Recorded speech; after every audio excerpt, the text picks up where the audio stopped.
ফের অরুণাচল প্রদেশে নজর চীনের। ভারতের বিস্তীর্ণ এলাকা ধীরে ধীরে চীন সেনার নিয়ন্ত্রণে চলে যাচ্ছে। তার মধ্যে আবার শোনা যাচ্ছে বাংলাদেশ থেকে মায়ানমার হয়ে চীন পর্যন্ত একটা অর্থনৈতিক করিডোর করার প্রস্তাব দিয়েছে বেজিং। এই করিডোরকে ভারতের উদ্বেগ বাড়াবে। এই আবহে পাকিস্তানের বঙ্গোপসাগর কেন্দ্রিক তৎপরতা কি প্রমাণ করছে যে ভারতকে ঘিরে ত্রিমুখী ষড়যন্ত্রের ছক কষা হচ্ছে। বাংলাদেশের দ্বিতীয় বৃহত্তম সমুদ্র বন্দর মংলায় চীনের সহায়তায় বিশেষ অর্থনৈতিক অঞ্চল গড়ে তোলার পরিকল্পনার তাৎপর্যই বা কী? কলকাতা থেকে মাত্র 188 কিলোমিটার দূরে চীনের এই উপস্থিতি কি ভারতের নিরাপত্তার জন্য একটা নতুন চ্যালেঞ্জ? বঙ্গোপসাগরে চীনকে কেন এন্ট্রি দিচ্ছে তারেক রহমান? বারে বারে ঘুঘু তুমি খেয়ে যাও ধান, এইবার ঘুঘু তোমার বধিব পরাণ। এতদিন বাংলাদেশের সাথে দাদাগিরি দেখানো ভারত বাংলাদেশের এক সিদ্ধান্তেই যে কতটা চাপে পড়েছে তা আর বলার অপেক্ষা রাখে না।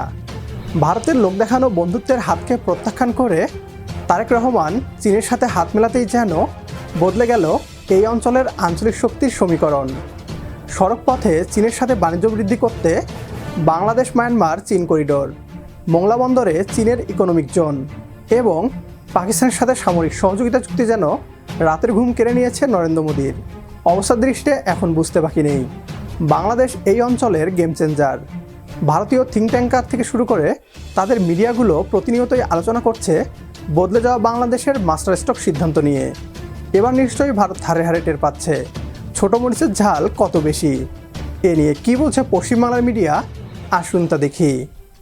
ভারতের অরুণাচল প্রদেশের উপর চীনের নজর বহুকাল থেকেই, সে প্রসঙ্গে পরে আসছি। কিন্তু বর্তমান যে তথ্য আমাদের সামনে আসছে তা বেশ কিন্তু উদ্বেগজনক।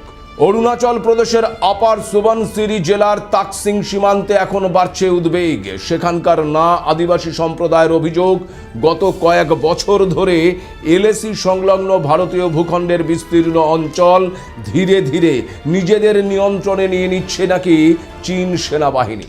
এই আবহে আবার বাংলাদেশের দ্বিতীয় বৃহত্তম সমুদ্র বন্দর মংলায় চীনের সহায়তায় বিশেষ অর্থনৈতিক অঞ্চল গড়ে তোলার পরিকল্পনা অত্যন্ত তাৎপর্যপূর্ণ নয় কি?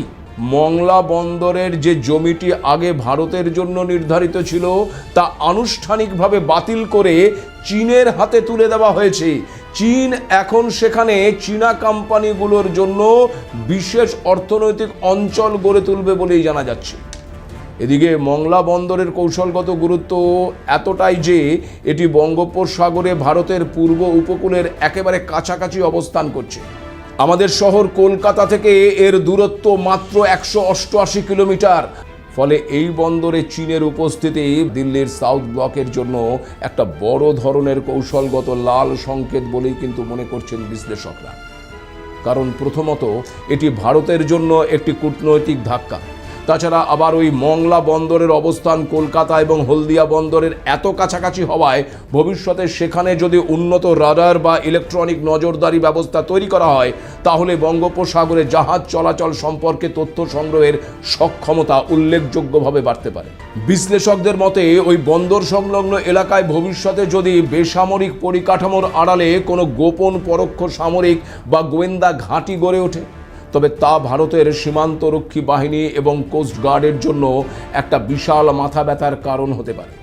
এছাড়াও ওড়িশার চাঁদিপুর এবং আব্দুল কালাম দ্বীপ থেকে ভারত যখনই কোনো অগ্নি বা প্রলয় ক্ষেপণাস্ত্রের মতন কোনো ক্ষেপণাস্ত্রের পরীক্ষা চালাবে তখন ওই মংলা বন্দরে অবস্থানকারী চীনা জাহাজ বা তাদের গোয়েন্দা পরিকাঠামো সেই ক্ষেপণাস্ত্রের ফ্রিকোয়েন্সি বা ট্রাজেক্টরি ডেটা সহজেই কিন্তু রেকর্ড করে নিতে পারে।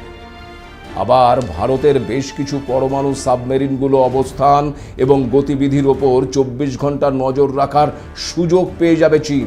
মংলা বন্দরে চীনের এই স্থায়ী অর্থনৈতিক অঞ্চল প্রতিষ্ঠার অর্থ হলো চীন এখন ভারতের পূর্ব উপকূলে একেবারে বুকের ওপর স্থায়ীভাবে বসে যাওয়ায় আইনি অধিকার পেয়ে যাচ্ছে। এর ফলে ভারত মহাসাগর এবং বঙ্গোপসাগরে ভারতকে চারিদিক থেকে ঘিরে ফেলার চীনা নীতি স্ট্রিং অফ পার্লস আরও এক ধাপ পূর্ণতা পেল। আবার বাংলাদেশ থেকে মায়ানমার হয়ে চীন পর্যন্ত একটি অর্থনৈতিক করিডোর করার প্রস্তাব দিয়েছে বেজিং। গত শুক্রবারই বেজিংয়ে বাংলাদেশের প্রধানমন্ত্রী তারেক রহমান এবং চীনের প্রেসিডেন্ট শি জিনপিং এর মধ্যে অনুষ্ঠিত দ্বিপাক্ষিক বৈঠকে এই প্রস্তাব দেওয়া হয়েছে বলেই জানা যাচ্ছে। চীনের ইউনান প্রদেশকে সরাসরি মায়ানমার এবং বাংলাদেশের সঙ্গে যুক্ত করাই বেজিংয়ের মূল কৌশলগত পরিকল্পনা। এবার ভেবে দেখুন, ভারতের পশ্চিমে পাকিস্তানের সঙ্গে চীনের করিডোর রয়েছে। এখন পূর্বেও চীনের টাকায় এই মেগা করিডোর বাস্তবায়িত হয়ে যাচ্ছে। তবে ভারতের দুই সীমান্তেই চীনের শক্তিশালী একটা অর্থনৈতিক এবং পরিকাঠামোগত উপস্থিতি কিন্তু নিশ্চিত হবে, যা ভারতের জন্য বড় কৌশলগত চাপ বলেই কিন্তু মনে করছেন বিশ্লেষকরা। তাছাড়া এই অঞ্চলটি ভারতের অত্যন্ত সংবেদনশীল শিলিগুড়ি করিডোর বা চিকেন স্নেকের খুব কাছাকাছি, যা ভারতের মূল ভূখণ্ডের সঙ্গে উত্তর পূর্বাঞ্চলীয় রাজ্যগুলোকে যুক্ত করেছে। সেখানে চীনের যে কোনো ধরনের পরোক্ষ উপস্থিতি ভারতের জাতীয় নিরাপত্তার জন্য মারাত্মক উদ্বেগের কারণ হতে পারে। আবার দিন কয়েক আগেই আপনাদেরকে এই এডিটার্স ডায়েরিতেই জানিয়েছিলাম যে 1971 সালের পর এই প্রথম পাকিস্তান বঙ্গোপসাগরে আবার তাদের নিজেদের সামরিক সক্রিয়তা বাড়ানোর পরিকল্পনা করেছে। চীন নির্মিত অত্যন্ত আধুনিক এবং শক্তিশালী স্টিল সাবমেরিন পিএনএস হাঙ্গর বহরে যুক্ত করার মাধ্যমে পাকিস্তান এই ব্লু ওয়াটার নেভি কৌশল বাস্তবায়ন করেছে বলেও জানিয়েছিলাম আপনাদের। ফলে সব মিলিয়ে প্রশ্ন উঠছে যে চীন, বাংলাদেশ এবং পাকিস্তান একজোট হয়ে ভারতের বিরুদ্ধে কি একটা ত্রিমুখী ষড়যন্ত্রের পরিকল্পনা করছে?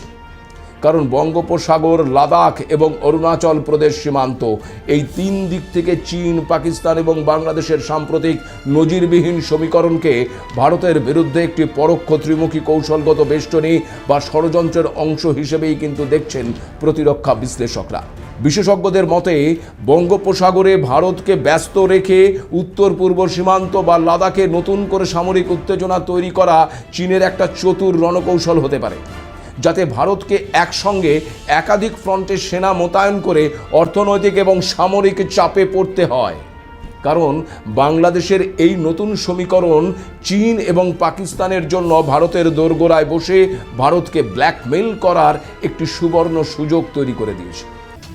আজ কোথায় গেল ভারতের হম্বিতম্বি? বাংলাদেশকে হারিয়ে এই অঞ্চলে ভারতের একক আধিপত্য যেন তাসের ঘরের মতো ভেঙে পড়েছে। অথচ মাত্র 2 বছর আগেও তারা বলতো ভারতকে ছাড়া নাকি বাংলাদেশ টিকতে পারবে না। প্রকৃত সত্যটা আজ সবার কাছে দিনের আলোর মতোই পরিষ্কার। বাংলাদেশ নয়, বরং ভারত অচল বাংলাদেশকে ছাড়া। ছাত্র জনতার নতুন বাংলাদেশ আস্থা প্রমাণ করে দিয়েছে। ভারতের বুকে কাঁপন ধরিয়ে চীনের সাথে বাংলাদেশের সাম্প্রতিক চুক্তিগুলোকে যদি আপনিও সমর্থন করেন, তাহলে কমেন্ট বক্সে ইয়েস লিখে জানিয়ে দিন আমাদের। সেই সাথে ভিডিও শেয়ার করে দেখার সুযোগ করে দিন আপনার বন্ধুদের। আপনার একটি শেয়ারে হয়তো অনেকেই জানবে বাংলাদেশের ইতিবাচক খবরগুলো। পরবর্তী ভিডিও দেখার আমন্ত্রণ জানিয়ে বিদায় নিচ্ছে আজ। আল্লাহ হাফেজ।